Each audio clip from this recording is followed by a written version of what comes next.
For 15 days, Chotek sawed and chipped, polished and hammered and chipped some more. His entire soul went into the project of sculpting a jaguar his father would be proud of.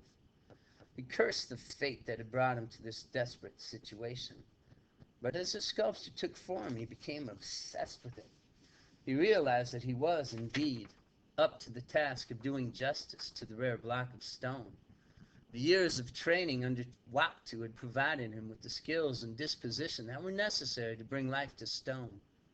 Chotek was amazed at himself as he saw this talent revealed with each new chip and tap. He was better than his father, perhaps had always been so, but it took these terrible circumstances to find out just how good he was. He loved Zara and his mother. He hated Kukulkan for doing this to him and his family. These strong emotions had run through Chotek for the entire 15 days he worked, and at times it seemed that the jaguar took shape from the rage his fingers and hands transmitted with hammer and sanded twine. He slept hardly at all, catching moments here and there, but always waking quickly and attacking his jade with renewed fervor. He ate sparingly whatever his mother provided outside the entrance to the workshop, refusing any human interaction. After so many days of exhaustive labor, with little to eat or drink and a minimum of sleep, he found himself talking to the jaguar and imagining at times that it had acquired a spirit. Yet he did not believe such a thing was possible, and he feared he was losing his mind as he pushed himself to meet Kukulkan's fateful deadline. On the 15th day, the day of the full moon, Kukulkan's guards came storming down for Chotek. They found him sitting motionless on the floor, staring at his creation. They were stunned and stood in awe before the sculptor. It was the most beautiful and majestic jade sculpture they had ever seen. The block of imperial green jade had been transformed into a lifelike work of art that would live forever. Though the guards were not artists, even they realized that they were in the presence of something unique, something that up to now had been unimaginable in Mayan culture. The guards accompanied Chotek through the village and to the temple. The onlookers were struck silent with disbelief as Chotek held the figure over his bowed head, demonstrating to all that this was no mere temple decoration. It was something more. It was Waptu and Chotek and Fitra and Zara. It was love and hate. It was desperation. It was energy. Chotek, scaling the torch-lit steps of the temple, saw Zara lashed to the sacrificial altar. She had been drugged so as not to be afraid, and she did not seem to recognize him. Kukulkan was arranging ceremonial knives on a stone platform nearby. 80 feet below was a cenote, or sacrificial well. After her heart was cut and torn from her body, then offered to Chak, she would be thrown to the cenote far below. The blood-stained walls of the temple were a testament to all those who had gone before her. Surrounding the cenote were hundreds of curious and fearful Mayans from the village and outlying areas. A soft breeze suddenly became a stronger breeze, and those who had shawls pulled them tightly. A clap of thunder startled the crowd below. Kukulkan, paying no attention to the sudden changes in the weather, held his arms out to Chotek and waited to receive the jaguar. Chotek defiantly faced the crowd and held the jaguar over his head, vexing Kukulkan, who promised himself that Chotek and his mother would not see the light of another day.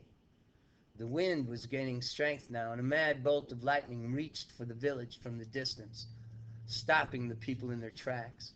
With an eerie confidence, Chotek looked directly into the eyes of the high priest and held out the carving, challenging Kukulkan to take it. Kukulkan, unnerved by the young boy's gaze, blinked. Angered by Chotek's lack of fear, he grabbed the sculpture from Chotek and placed it hurriedly next to the knives on the altar behind him. The priest then took the longest of the ceremonial knives and held it high in his hand, feeling at ease once again. The guards held Chotek tight as Zara sleepily looked on. An eerie light danced around the peak of the temple, quieting the crowd below, yet all eyes were on the priest or Zara, and no one noticed that the jaguar had begun to glow, except for Chotek, who smiled crookedly. The moonlit sky had quickly darkened with clouds, and the wind and lightning suddenly seemed everywhere. Kukulkan, trying to shout above the storm, cried, "O Chok, most powerful of our gods, you have denied us rain for more than 6 months. We worship you as we worship no other. Our people want to please you. We give to you our maiden Zara in hopes that you will bless us with rain. Take our sacrifice now." Before Kukulkan could bring the knife down and cut the heart from Zara, a tremendous bolt of lightning struck the jade jaguar on the altar behind, causing even the great Kukulkan to turn and flinch in fear. The jade jaguar, which had been glowing, now started growing. The guards holding Chotek, momentarily frozen, found their legs and fled in horror. Below, the crowd cowered, too stunned to flee. Slowly, incredibly, the jade stone transformed into a growling, vicious, live jade jaguar. It was crouched at the ready, scanning the scene with a deadly aura. Kukulkan, who was thrown to his knees at the sound of the lightning bolt before he had a chance to plunge his knife into Zara, rose to discover that the sculpture had come to life. The jade jaguar of Uxmal pounced at the stunned priest, whose terrified face Chotek would never forget. Kukulkan instinctively brought the knife down on the snarling cat, cutting it across its face and shoulder. But the jaguar had momentum and leapt with a powerful ferocity that took both Kukulkan and itself over the edge of the temple. Kukulkan's hideous scream faded as they plunged forever into the cenote below, leaving another fresh trail of blood on the wall. The villagers scattered and dropped dead fear. Using one of the remaining knives on the altar, Chotek freed Zara from the ropes that bound her. She had no idea where she was or what was happening. He would tell her later when they were far from Uxmal. He carried her down the steps of the pyramid temple and slowly walked toward his mother. Chotek, Zara, and Fitcha were never seen again. Muna, Mexico, 1875. Many, many years later. Do you know how many? Octavio Chotek Sanchez was a good boy. But even good boys can find themselves in trouble, and he was in trouble. 3 older boys had been taunting him for the last kilometer of the dusty path. Octavio was running an errand for his mother. He nervously jingled the coins in his right pants pocket, unwittingly showing the bullies that he had something to hide. His mother had given him 3 silver pesos to buy a rooster from her cousin 13 kilometers away near the ruins of Uxmal. It was a major trip for a boy of 10, and he was proud his mother and father trusted him enough to do it. The hike itself had taken most of the day, and now that he was next to what was now known as the Pyramid of the Magician, he knew he was getting close to his destination. He was going to spend the night with relatives and then return home the next morning with the rooster. He didn't want to let his parents down. The older boys moved in. Octavio had never been in a fight, but he had seen a few, and he knew he was going to have to fight now. "Hold his arms," commanded the leader and the oldest of the 3. "Let's see what he has in those pockets." Octavio held out his hands in a show of cooperation, but then quickly hit the biggest boy squarely in the nose. Blood squirted, and as the boy fell to the ground, Octavio turned and wheeled on the smallest of the bullies, hitting him in the stomach, knocking the wind out of him. He would be no easy contest for these troublemakers. The oldest boy charged, and quickly there was a pile of arms, legs, dust, and blood on the ground. Octavio fought bravely, but soon the fight was over, and his 3 pesos were in the hands of the leader. Octavio, bruised but unbowed, had a harsh gash across his cheek. "If you know what's good for you, you hand those pesos back to me," warned Octavio. He wiped his bleeding cheek with the back of his hand. "I swear I'll follow you and fight you until you do." The leader had to stop and think. He had never run into a kid like this before. The 3 pesos would come in handy, but he could only keep one of them. He knew he'd have to give the other 2 to his friends. Tasting his bloody lip, he also knew that this little hurricane was serious. "Follow me," he told Octavio. "I'll give you the pesos." He led the group slowly towards the old cenote on the other side of the pyramid. Octavio followed. The water of the cenote was too dirty to drink from and too murky to swim in. No fish could live in it. It served no useful purpose to the villagers of Uxmal. Different generations had tried to drain it from time to time, but had never had any luck. Eventually, they just felt safer leaving it alone. The leader threw the coins into the murky well. "You can't say we stole anything from you. Ha!" And with that, they took off, leaving Octavio to wonder what he should do.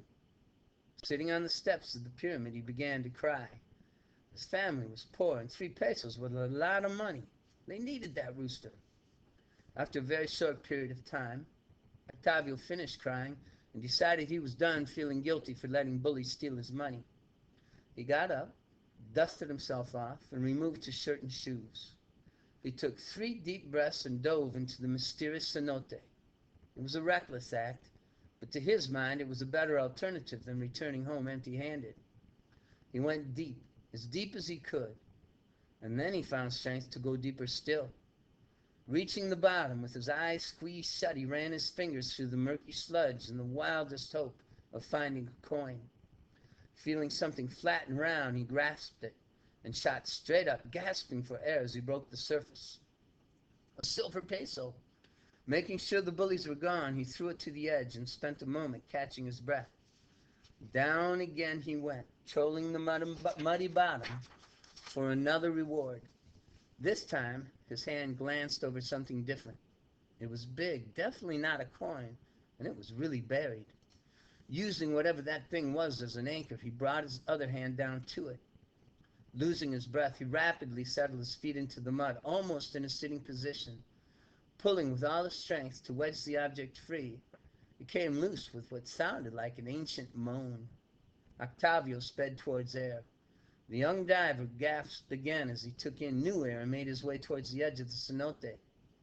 Washing the object off with the stagnant water of the well, he was surprised to see a perfectly formed likeness of a jaguar made of a brilliant green stone.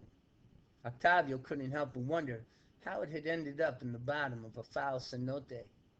He thought the long gash across its face took away from its beauty, but he instinctively knew there was some value to it.